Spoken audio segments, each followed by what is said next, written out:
পুরো পৃথিবী জুড়ে বাজছে তৃতীয় বিশ্বযুদ্ধের দামামা।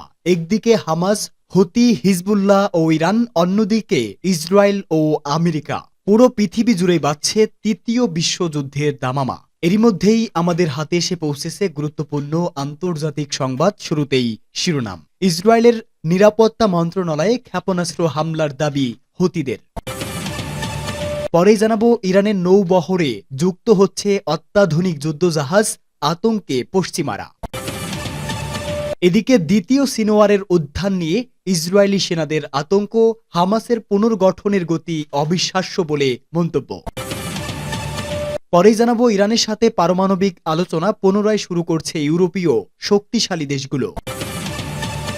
এবং সর্বশেষ জানাবো, হামাসের সঙ্গে যুদ্ধবিরতি চুক্তি হলে পদত্যাগ করবেন ইসরায়েলি মন্ত্রী ইতামার বিন গাভির। এতক্ষণ শুনছিলেন সংবাদ শিরোনাম, এবারে বিস্তারিত। তবে তার আগে প্রতিদিনের আপডেট আন্তর্জাতিক সংবাদ সবার আগে পেতে ভিডিওটিতে একটি লাইক দিয়ে চ্যানেলটি সাবস্ক্রাইব করার অনুরোধ রইল। ইসরায়েলের নিরাপত্তা মন্ত্রণালয়ে ক্ষেপণাস্ত্র হামলার দাবি হুতিদের। ইয়েমেনি ব্যালিস্টিক ক্ষেপণাস্ত্র হামলার কারণে ইসরায়েলের বিভিন্ন এলাকায় সতর্ক সাইরেন বেজে ওঠে। এর মধ্যে রয়েছে তেল আবিব, হারজিলিয়া, ইশন লেজিওয়ান, বেত শেমেশ এবং পেতাস তিকভা। ইসরায়েলি সংবাদ মাধ্যমের খবর অনুযায়ী বোমা আশ্রয়কেন্দ্রে ছুটে যাওয়ার সময় কমপক্ষে 11 জন ইসরায়েলি বসতি স্থাপনকারী আহত হয়েছেন। এদিকে ইসরায়েলি সামরিক কমান্ডো জানিয়েছে যে ইয়েমেন থেকে ছোড়া একটি ব্যালিস্টিক ক্ষেপণাস্ত্র ভূপাতিত করার জন্য বেশ কয়েকবার বাধা দেওয়ার চেষ্টা করা হয়েছে। তাছাড়া ইসরায়েলি কর্তৃপক্ষ এখনও নিশ্চিত করেনি যে ক্ষেপণাস্ত্রটি সফলভাবে ভূপাতিত করা হয়েছে কিনা। অন্যদিকে ইয়েমেনি সশস্ত্র বাহিনীর মুখপাত্র ব্রিগেডিয়ার জেনারেল ইয়াহিয়া সারি সর্বশেষ হামলার বিস্তারিত তথ্য জানিয়েছে। সারি জানিয়েছে, তেল আবিবে ইসরায়েলি নিরাপত্তা মন্ত্রণালয়কে লক্ষ্য করে একটি প্যালেস্টাইন 2 হাইপারসোনিক ব্যালিস্টিক ক্ষেপণাস্ত্র নিক্ষেপ করেছে হুতি। এ সময় সারি বলেন, ক্ষেপণাস্ত্রটি শত্রুর প্রতিরক্ষা অতিক্রম করে তার লক্ষ্য বস্তুতে পৌঁছেছে। এছাড়াও মানববিহীন বিমান বাহিনী 4টি একমুখী আক্রমণ ড্রোন দিয়ে ইয়াফায় গুরুত্বপূর্ণ ইসরায়েলি স্থান লক্ষ্য করে সামরিক অভিযান পরিচালনা করেছে বলে জানিয়েছে হুতি। তিনি নিশ্চিত করেছেন, দুটি অভিযান সফলভাবে তাদের লক্ষ্য অর্জন করেছে। মুখপাত্র বলেছেন, গাজায় ইসরায়েলি হামলার প্রতিক্রিয়ায় এবং ইয়েমেনে নতুন করে ইসরায়েলি হামলার প্রতিশোধ হিসাবে এই অভিযানগুলো ফিলিস্তিনি জনগণ এবং তাদের প্রতিরোধের সাথে সংহতি প্রকাশ করেছে। ইরানের নৌবহরে যুক্ত হচ্ছে অত্যাধুনিক যুদ্ধজাহাজ। ইরানি নৌবাহিনীর কমান্ডার রিয়ার অ্যাডমিরাল শাহরাম ইরানি বলেছেন, নিজস্ব প্রযুক্তিতে বানানো জাগ্রস নামের একটি ডেস্ট্রয়ার যুক্ত হয়েছে দেশটির নৌবাহিনীতে। ইরানি এই কমান্ডার বলেন, এই সপ্তাহে জাগ্রস নামে একটি অনন্য সামরিক জাহাজ সাগরে নামানো হবে। ইরানের নিজস্ব জ্ঞান এবং ক্ষমতা কাজে লাগিয়ে স্বতন্ত্র বৈশিষ্ট্যের এই জাহাজটি তৈরি করা হয়েছে। জাগ্রস ডেস্ট্রয়ার হল নৌবাহিনীর সবচেয়ে নতুন এবং অত্যাধুনিক ডেস্ট্রয়ার এবং যুদ্ধ এবং গোয়েন্দা উভয় মিশনের জন্য ডিজাইন করা হয়েছে।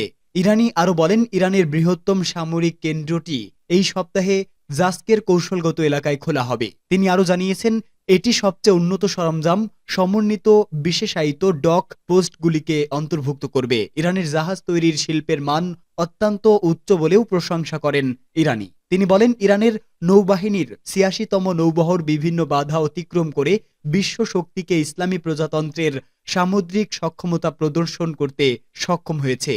এটি নীল অর্থনীতিকে কাজে লাগানোর জন্য একটি প্ল্যাটফর্ম প্রদান করেছে। ইরানি তার বক্তব্যে জাহাজ তৈরি এবং সামুদ্রিক শিল্পের উন্নয়নের ক্ষেত্রে জ্ঞানভিত্তিক কোম্পানি এবং বিজ্ঞানীদের প্রচেষ্টার প্রশংসা করে বলেন, আপনার দক্ষতা দিয়ে আপনি সমুদ্র ও মহাসাগরে তথাকথিত আমেরিকান ব্যতিক্রমবাদকে পরাজিত করেছেন এবং দেখিয়েছেন যে এই অঞ্চলগুলি সমস্ত জাতির অন্তর্গত।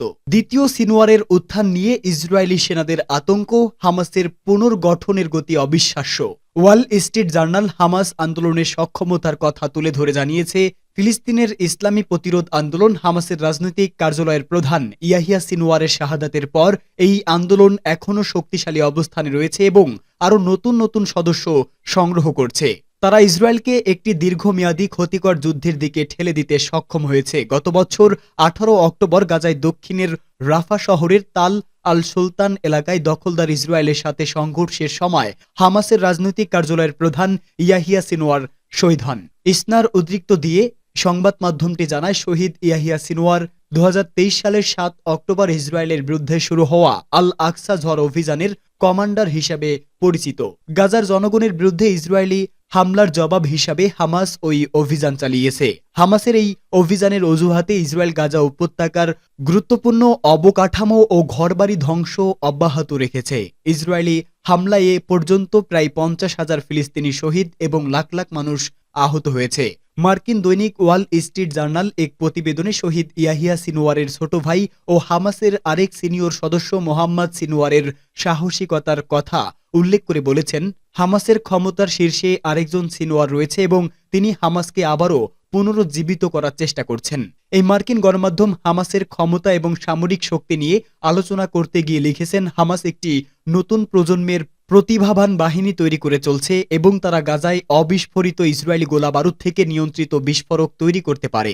হামাস এই বিস্ফোরকগুলোকে ইসরায়েলের ক্ষতির কাজে ব্যবহার করছে। সম্প্রতি গাজার উত্তরে বেইত হানুন এলাকায় ইসরায়েলি সেনাবাহিনীর উপর হামলা চালিয়ে তাদের 10 জনকে হত্যা করতে সক্ষম হয়েছে হামাস। এছাড়া তারা সম্প্রতি ইসরায়েলের দিকে 20টি রকেট নিক্ষেপ করেছে। ইরানের সাথে পারমাণবিক আলোচনা পুনরায় শুরু করেছে ইউরোপীয় শক্তিগুলো। ইরানের উপপররাষ্ট্রমন্ত্রী কাজেম গারিবাবাদি জানিয়েছে, পারমাণবিক আলোচনা ও নিষেধাজ্ঞা প্রত্যাহারের বিষয়ে ইউরোপের 3 দেশের সাথে আলোচনা শুরুর জন্য সমঝোতা হয়েছে। সামাজিক যোগাযোগ মাধ্যম এক্সে লিখেছেন, ইউরোপের 3 দেশ অর্থাৎ ব্রিটেন, ফ্রান্স ও জার্মানির সাথে ইরানের 3য় দফা বৈঠক জেনেভায় অনুষ্ঠিত হয়েছে। এই বৈঠক গঠনমূলক ও দ্ব্যর্থহীন ছিল।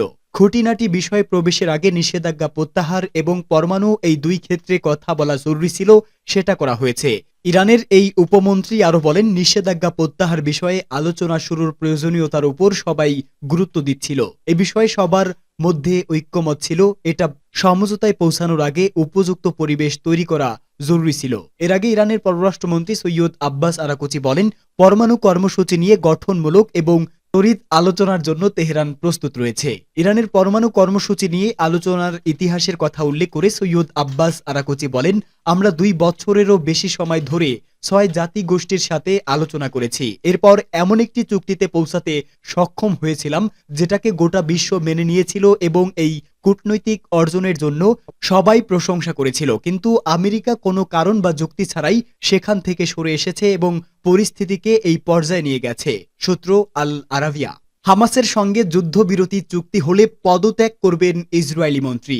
দখলদার ইসরায়েলের অভ্যন্তরীণ নিরাপত্তা বিষয়ক মন্ত্রী ইতামার বিন গাভির হুমকি দিয়ে বলেছেন, ফিলিস্তিনের ইসলামী প্রতিরোধ আন্দোলন হামাসের সঙ্গে যুদ্ধবিরতি চুক্তি সই হলে তিনি পদত্যাগ করবেন। তিনি এক বিবৃতিতে দাবি করেছেন, দখলদার ইসরায়েল এবং হামাসের মধ্যে সম্ভাব্য যুদ্ধবিরতি চুক্তি ইসরায়েলের নিরাপত্তার পাশাপাশি গাজার বাসিন্দাদের নিরাপত্তার জন্যও গুরুতর হুমকি সৃষ্টি করবে। বেন গাভির দাবি করেন, বন্দীদের ফিরিয়ে দেওয়ার সিদ্ধান্ত হবে হুমকিপূর্ণ। ইসরায়েলিদেরকে এই সিদ্ধান্তের জন্য কঠিন মূল্য দিতে হবে।